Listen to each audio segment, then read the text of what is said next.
If you're a new mom or about to start pumping, you might be asking, do I need one? Which kind is best? Will this thing suction off my soul? After pumping for over a year and a half, I can answer all of those questions and more. I'll break down what makes each one stand out and help you decide which type of pump makes the most sense for your needs and your situation. I'll also share tips on finding a pumping bra that actually works, understanding milk output, and dealing with little things like flange sizes that can make or break your pumping experience. So let's get pumping.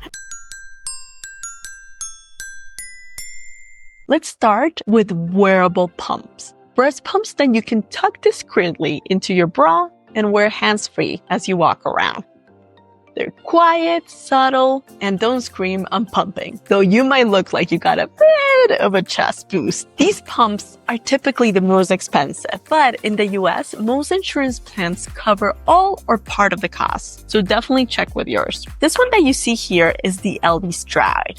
And I chose it because it has hospital-grade suction and was quiet enough for me to hop on video calls without anyone noticing. There's also the Elvie Pump from the same brand, which is another top-rated option that's actually tubeless and easier to take on and off. But the trade-off is its suction isn't as strong as the Stride, so it might be less efficient at getting the milk out. Now, multitasking while pumping doesn't always live up to the hype.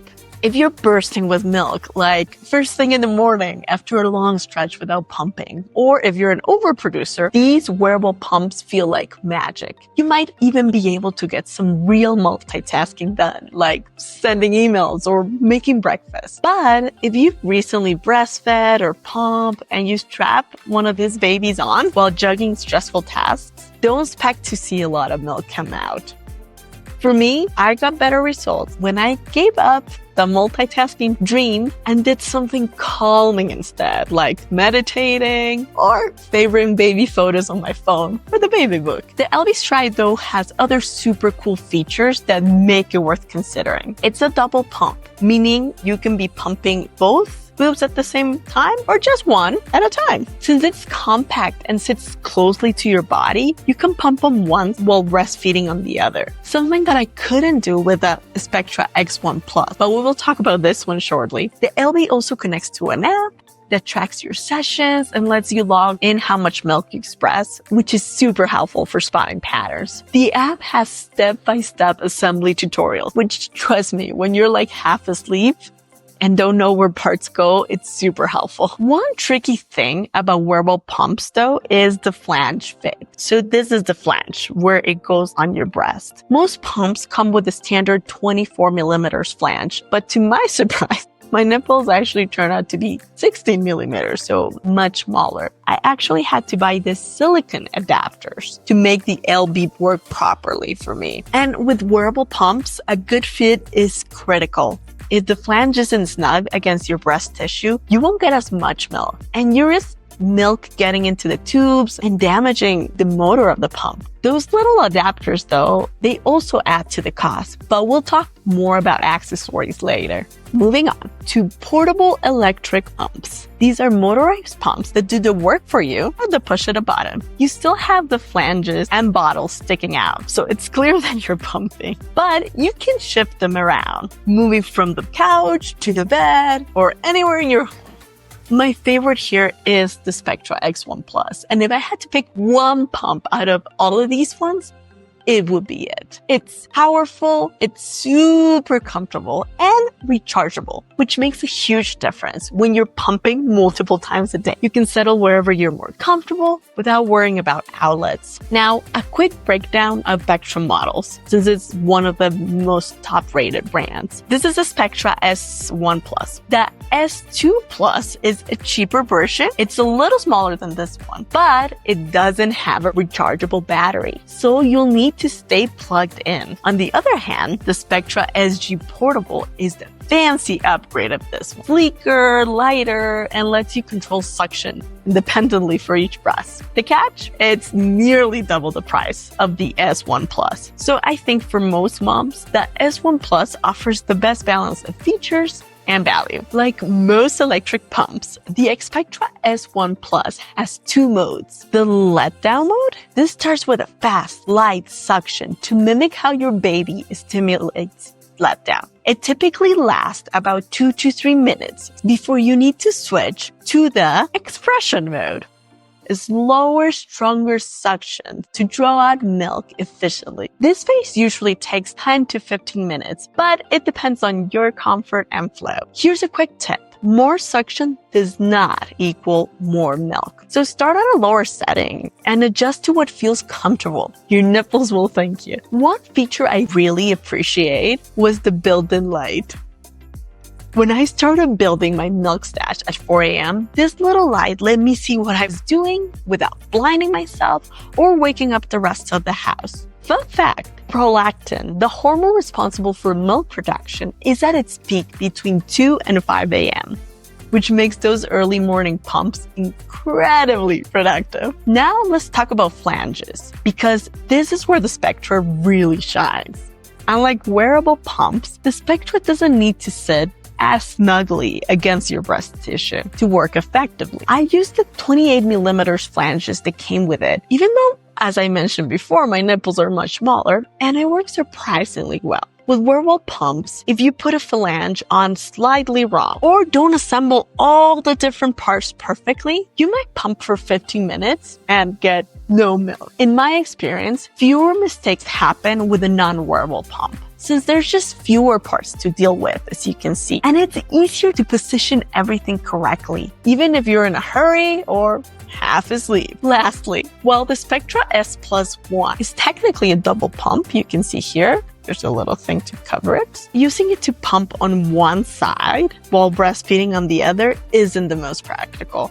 The flanges and bottles stick out far enough that my baby could either kick them or treat them like a new toy. It's not a deal breaker, but it's something to keep in mind. Before we keep going, if you found any of these tips helpful, like this video and hit subscribe. I share practical parenting advice, not just about pumping and breastfeeding, but also about mental health and living sustainably, because it takes a village to raise kids. Now, let's talk about non-portable electric pumps. Basically pumps that needs to stay plugged in into an outlet. I use this Philips electric pump, which, to be fair, was a hand-me-down from my sister, and it's over 8 years old. I do want to acknowledge that Philips has probably made big improvements since then, but the biggest downside of this one is not portable at all. You're stuck near an outlet, which really limits where you can pump. If you're looking for something flexible, this isn't it. But there is one standout perk about this one. It connects directly to Philips Avent bottles through here, which I already use. I personally prefer glass bottles over plastic, so it was really convenient to pump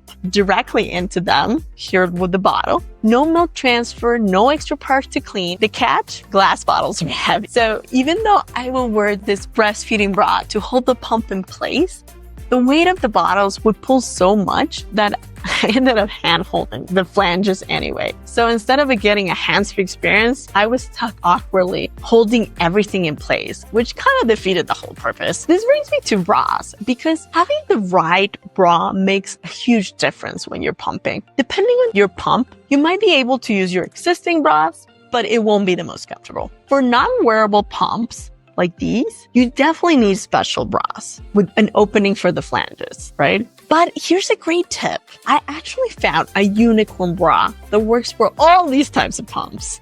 It's the Mom Cozy bra. I've tried other bras that literally fell apart after a few washes, but this one has been through it all and it still holds up perfectly. And it's so comfortable. It's a little on the pricey side, but it's worth every penny. I'll include links to my tried and tested pumping products, including this bra, down in the description. These are products I've used personally, and they made pumping so much easier for me. So now, let's talk about manual pumps, specifically the Medela Harmony. Manual pumps don't get enough credit, but they're honestly super useful for so many situations. For starters, they're cheap and small. If you can't afford an electric pump or you just want a backup option, a manual pump is what you want. Plus, it's power-free, so you can use it literally anywhere. No ports, no batteries, just you and some elbow grease. I keep the Medela Harmony in my bag for emergencies, travel, or those moments when I need a quick relief. The downside, your hand gets a workout. Pumping manually isn't practical for regular use because it's tiring, but occasional use does the trick. Now let's move on to accessories, because these are the hidden costs of pumping that no one warns you about. When you're pumping multiple times a day, washing pump parts becomes a full-time job. And it's not just washing. Everything needs to be completely dry before you reassemble it. If even a little bit of moisture is left behind, the suction might not work properly. And trust me, that's not what you want to deal with at 3 a.m. That's where spare parts come in. Having extras of flanges, bulbs, and bottles is super useful. It means you don't have to scramble to clean and dry parts immediately after every session. For the Spectra S1 Plus, I stocked up on extra parts because they were affordable. About $40 for a full set. The Elvie, on the other hand, that's a different story. Spare parts for the Elvie are so expensive that I only bought extras of the pieces that took forever to drive, like these little green bulbs. Buying a full set of spare parts would have cost as much as the pump itself. So, moral of the story, when budgeting for a pump, don't forget to factor in the cost of spare parts. They'll save you time, stress, and sanity in the long run. To help you decide which pumps fits your needs, here's a quick breakdown. Wearable pumps, like the Elvie Stride, are perfect for hands-free pumping during work calls, errands, multitasking. Just know that relaxation makes all the difference for milk output. Portable electric pumps like the Spectra S1 Plus, best for daily pumping at home. Powerful, comfortable, and rechargeable for easy movement. Non-portable electric pumps like the Spectra S2 Plus or this one, good if you don't need to move around. And manual pumps like the Medela Harmony are affordable, reliable, perfect for emergencies, travels, or backup. If you're also breastfeeding, you know how stressful it can be. Figuring out latching, positioning, and avoiding pain while your baby's already demanding food. That's why I created a super simple acronym that just takes 20 seconds to run before every feed. It helps you get all those steps right, so breastfeeding becomes way more enjoyable. Plus, it's backed by trusted advice from organizations like the CDC and the NHS, so definitely check it out.